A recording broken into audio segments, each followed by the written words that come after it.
Welcome to my channel. আশা করি তোমরা সবাই ভালো আছো। আজকে আমি এই ভিডিওতে মাধ্যমিক 2026-এর গণিত পরীক্ষায় যে দুটো উপপাদ্য আসবে সেই দুটো উপপাদ্য নিয়ে একটু আলোচনা করছি। তোমরা এই ভিডিওটা একটু ফলো করো। আমি 2019 সাল থেকে 2025 সাল পর্যন্ত, মাঝে এক বছর লকডাউনের জন্য হয়নি পরীক্ষা, উপপাদ্য যে সকল উপপাদ্যগুলো এসেছিল সেগুলো নিয়ে আমি একটু দেখেছি। দেখে আমি 2026-এ কোন দুটো উপপাদ্য আসতে পারে সেই নিয়ে একটু তোমাদের বলছি, তোমরা একটু লক্ষ্য রাখো। এবছর 2026-এ যে প্রথম উপপাদ্যটা আসতে পারে সেটা হচ্ছে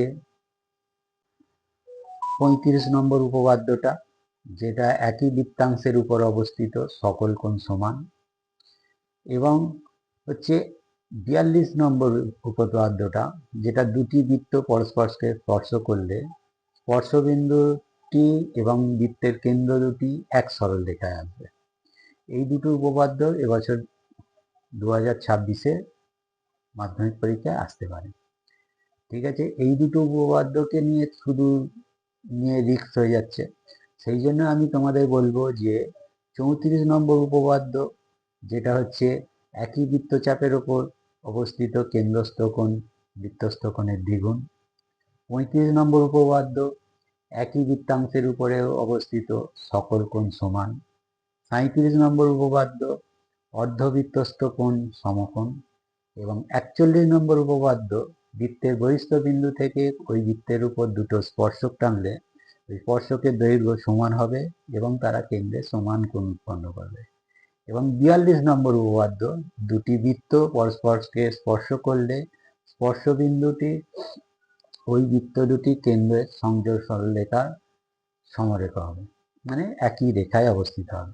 এই পাঁচটা উপপাদ্যের মধ্যে একটা তো আসবেই আসবে, উপরন্ত তোমরা যদি একটু ভেবে দেখো যে দুটোও আসতে পারে থেকে।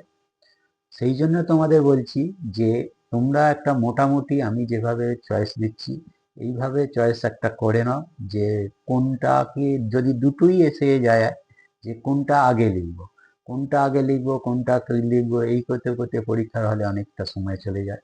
সেই জন্য তোমরা একটু চয়েস করে রাখো। আমি যে চয়েসটা দেখছি সেটা তোমরা একটু দেখো। প্রথম হচ্ছে 35 নম্বর উপপাদ্যটা একে রাখবে। ঠিক আছে, 42 নম্বর উপপাদ্যটা 2-এর চয়েসে রাখবে। 41 নম্বর উপপাদ্যটা 3-এর চয়েসে রাখবে। 34 নম্বর উপপাদ্যটা 4 নম্বর চয়েসে রাখবে। আর 37 নম্বর উপপাদ্যটা 5 নম্বর চয়েসে রাখবে। মানে কি, যে যদি আমার দেখা যায় যে যে আমার এইগুলো পরপর চয়েসে আছে, যেটা তোমার আগে এসে যাচ্ছে সেইটাকেই তুমি একদম করবে, ঠিক করে নেবে। তাহলে দেখবে তোমাদের সময়টা অনেকটা বেঁচে যাবে। ঠিক আছে, আজকে এখান পর্যন্তই। ঠিক আছে, পরের ভিডিও আবার দেখা হবে।